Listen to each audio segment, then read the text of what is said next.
What's going on, guys? Welcome back to Big Deak Weekly, the Real Talk edition. We are here talking about this post today, the second edition of the Real Talk edition podcast called The Consistency Code: Why Discipline Feels Hard and How to Make It Automatic. So this post went out Monday, out on the Substack. Link will be down in the description so you can sign up, subscribe. Please do subscribe. That way you get this on Monday.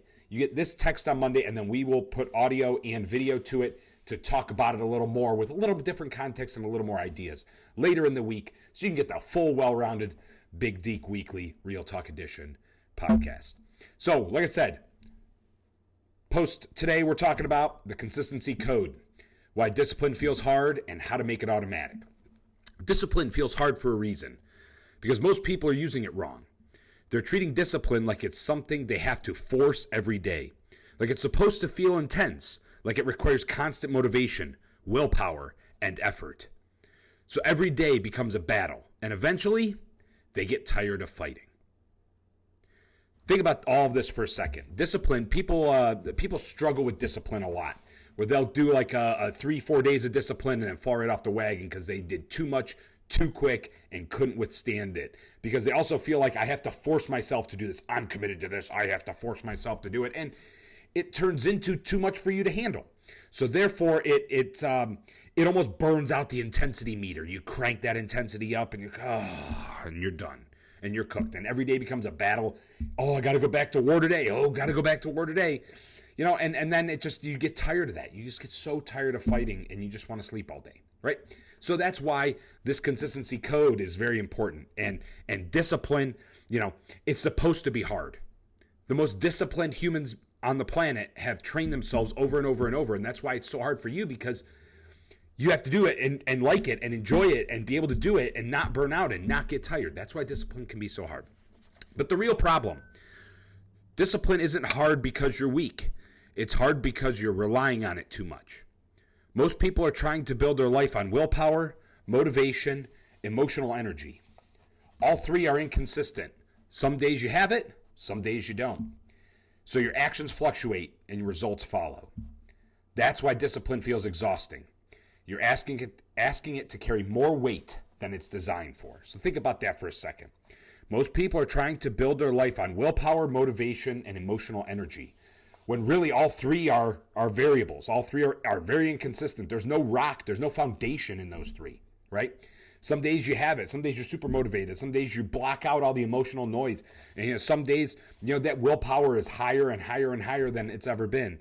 And then the next day you don't sleep well at night. It rains outside and your body aches.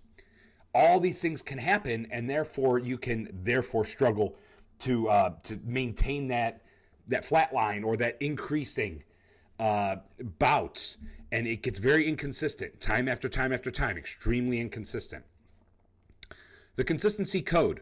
High performers don't rely on discipline. They reduce the need for it.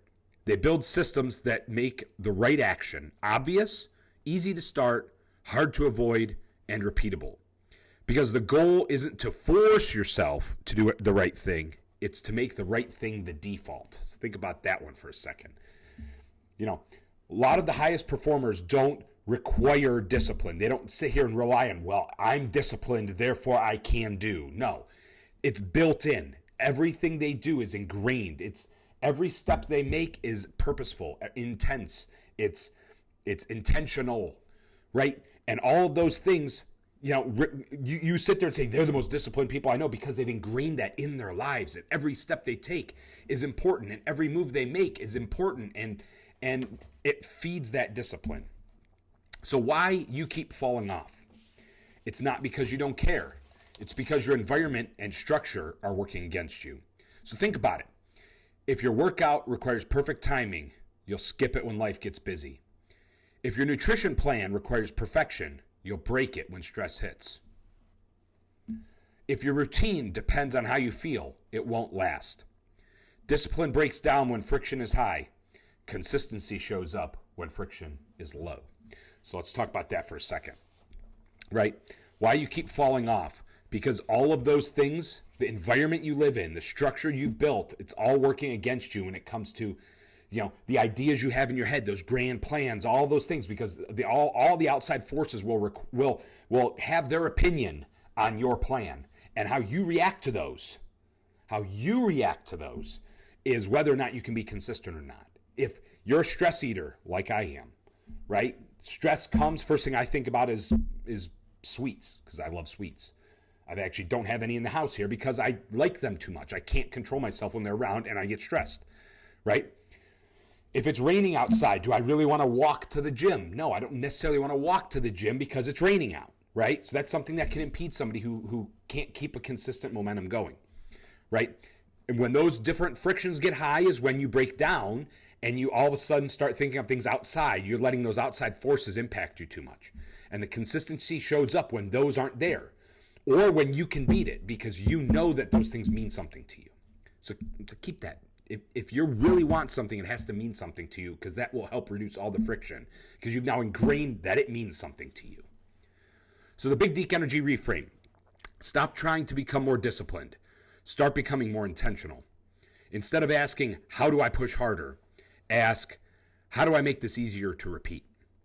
Because success isn't built on your best days. It's built on days where things aren't ideal and you still follow through. So think about that one for a second. Start becoming more intentional. Instead of saying, how do I push harder? Ask, how can I make this easier to repeat? What can I do to set myself up for success so that it's easy to repeat and it's easy to do day after day? It's ingrained in your routine. It's ingrained in who you are. It's ingrained in what you want. If you do all those things, things become intentional. It doesn't require all this extra discipline and all this extra thought and stuff to do, because it's already ingrained in you. It's not I get to do or I have to do. It's I am doing. So let's make it automatic. Here's how you shift, or here's how you start shifting from effort to automatic. Number 1, shrink the starting point. Make action small enough that resistance disappears. Not easy, but doable on your worst day. What that means, even on your worst days, you can put your lunch together for tomorrow. Even on your worst days, you can get up and move your feet. Even on your worst days, you can make sure that you check in on somebody who matters to you and you care about. Those little things that are so small, but those things can mean the world to keeping you with momentum and consistency. Number 2, attach it to something that already exists. Stack the habit onto something you already do. After coffee, you move your body. After work, you prep for the next day. Consistency loves patterns. It's very true. Very true. If my routine tells me I wake up, I make coffee, I shower, I make breakfast, I prep my food, I do all these things, attach it to something. So while I'm making coffee, I can shower. After I shower, I'll eat breakfast. I'll take my vitamins. So you can already set those things out, because after work, you're going to prep for the next day. So what does that mean? After work, you can make your food that you need to make and have it portioned out if you choose to do that way. Or before you go to bed, if you take any supplements before you go to bed, you can set out your supplements for the morning or set out your medicine for the morning. So that way you don't miss out or have to try to remember in the morning to do something because you've already taken that action the night before. But attach it to something small. Having a glass of water before you go to bed or doing something like that, then you can set yourself up for the very first things you're going to do, so it's not a chore first thing in the morning. Number 3, remove decisions. The more decisions you make, the more likely you are to stop. Decide once, repeat often. If you are sitting here trying to think about what you're going to have for dinner each and every night, you're going to talk yourself into going out for convenience. If you have to think about and talk yourself into what you're going to make to have for lunches this week, and you just end up doing nothing, you're keep making all these decisions, the less motivation, the less willpower, the less energy you're going to put into actually doing it, because now you're just annoyed and confused that you now have to make more decisions.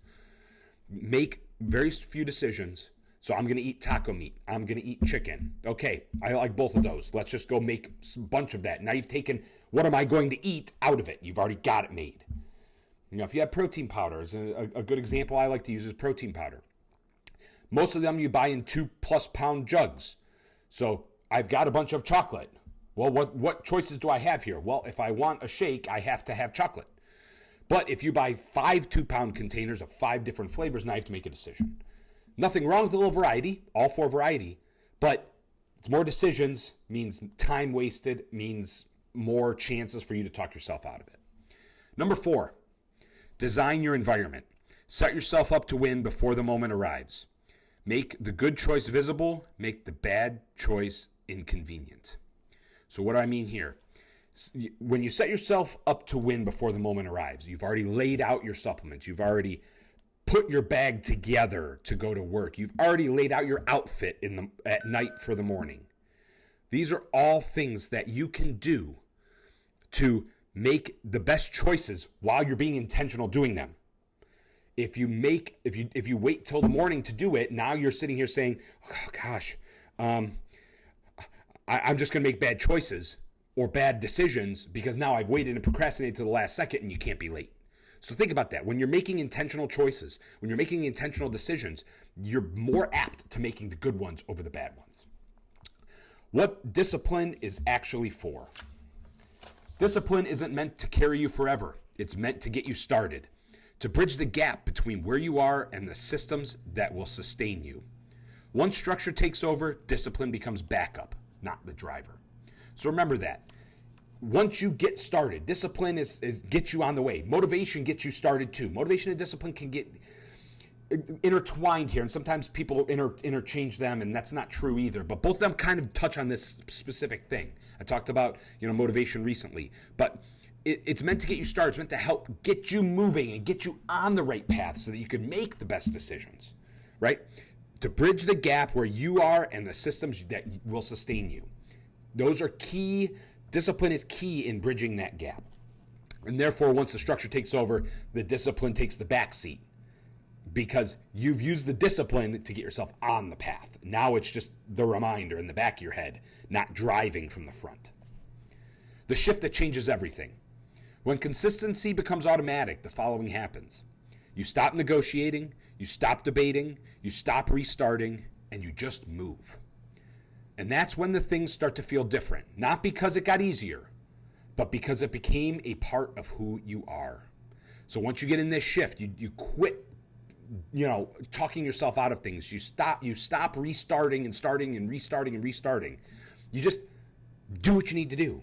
And you built the systems that, I can do this, I can do this. Because you've set yourself up to do it. Now, coming next week, the identity loop. How your habits reinforce who you believe you are.